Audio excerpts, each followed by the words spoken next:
Okay, here we are, the third and final video in Module 4.2. And in this video, I am going to talk about the major sources of variation in meiosis.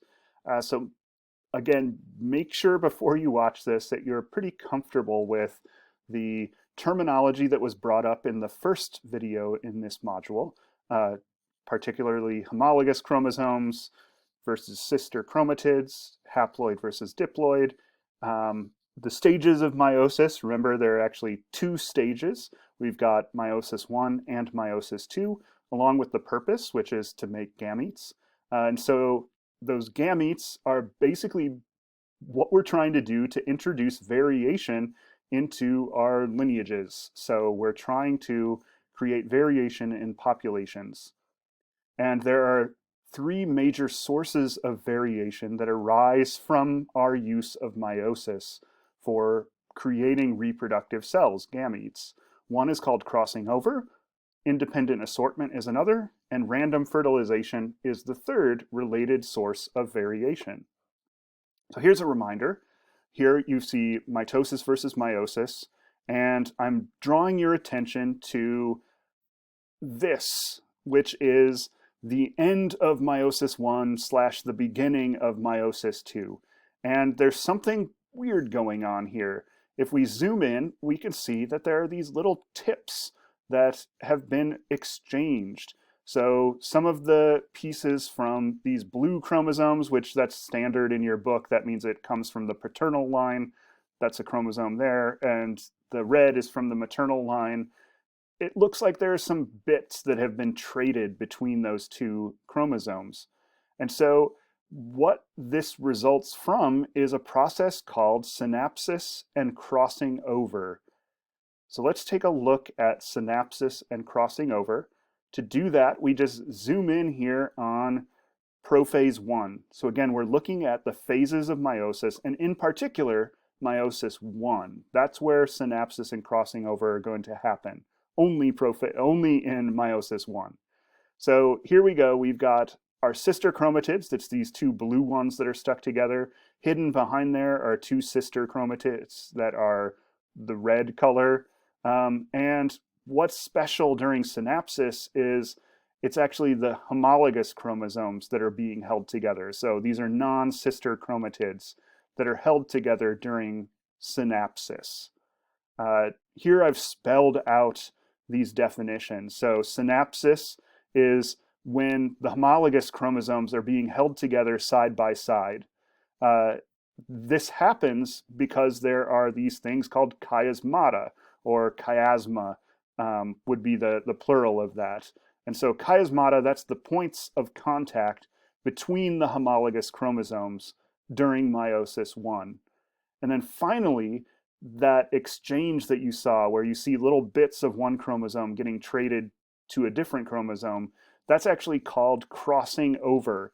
And that's defined as the exchange of genetic material between homologous chromosomes. So synapsis happens thanks to the formation of chiasmata, which are the connection points between homologous chromosomes.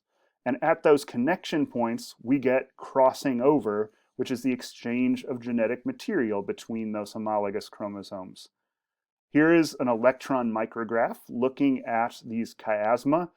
And here you can see it's literally, they are attached together. So we've got centromeres for both of these chromosomes, but they are connected to each other, these two homologous chromosomes, by these chiasma. So here it is again. We've got synapsis and crossing over happening. It happens over this meiosis 1. And in fact, by the time you get to anaphase 1, which is where the homologous chromosomes are separated, it has happened. So it's happening starting with prophase 1 and continuing until the homologous chromosomes are actually split apart. And so then that is going to add even more diversity to the resulting gametes. So you can see here that at anaphase 1, you've split the homologous chromosomes. At anaphase 2, now the sister chromatids are split apart. And you can see that even from a single chromosome, you actually end up with two different chromatids. So one of them has all of the genetic material from the paternal line. The other has some paternal, some maternal uh, genetic material. And the same thing happening over on this other side. So that means that suddenly you can have many, many different versions of the gametes forming. So this is pretty useful. This also shows up where you can actually see, say, your grandkids, or most likely most of you don't have grandkids, but someday your grandkids might exhibit traits of yours as well as your partner's in combinations that aren't even shown by your own children. So that's the big idea, is that you could pass down your traits and your partner's traits to your children, but they're suddenly divided differently between the chromosomes. So, some of your traits are now on one chromosome, some of them are on another one. It's mixed strangely. So your grandkids can look completely different. All right. So synapses and crossing over, that's the first source of variation when we're talking meiosis. The second is something called independent assortment. And so this is something that specifically happens during metaphase 1. So we're still talking meiosis 1 here as a source of variation. And in this case, it is literally on which side of the cell, left or right, does the maternal versus paternal chromosome line up? So here you can see the homologous chromosomes are lining up next to each other in meiosis 1. And when you get to metaphase 1, they've formed this metaphase plate. And possibility 1, both of the paternal chromosomes are on the left. Possibility 2, one is on the left, one is on the right. And so that means that in possibility 1, you will go through metaphase 1, go into metaphase 2, and at that point, you can see with possibility 1, both of the paternal are in one cell, both of the maternal in a different cell. In possibility 2, they're split. So that's another source of diversity, of variation. So here again, we can see we've actually got 4 different combinations, and that's just with this cell that happens to have 2 chromosomes. So this is 2 chromosomes, but you would say 2n equals 4. So it's a diploid cell, so the total number is 4, but it's 2 pair. Okay, so that's a second source of variation, is independent assortment. That is very simply just how do the homologous chromosomes line up? Is the paternal all on one side? Is it a mixture of the two? How is it all lined up? And now we get to the third, and that's random fertilization. So once you have created all of these gametes, now basically the way we have set this up is all of these are going to compete with each other. So typically the way you see this is you will see a sperm fertilizing an egg, and it's going to be one of these sperms. So you could imagine each one of these is a single sperm cell, or each one of these is a single egg.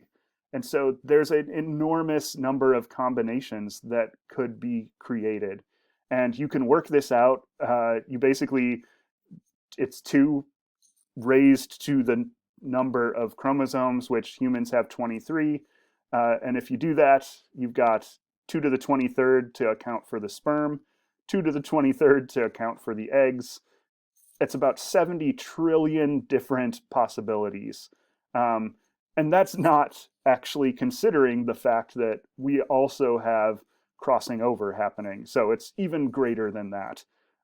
But random fertilization is another way in which meiosis and sexual reproduction contribute to variation in populations. All right. And so now we get to the value of sexual reproduction. You can watch this video.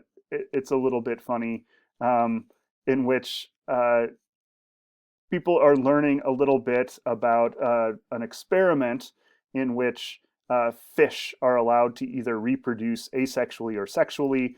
And what you end up seeing is that the fish that reproduce sexually little better able to survive in um, different environments versus the ones that reproduce asexually. But it's actually not that simple. I recommend this video because it shows some of the complexity in this storyline.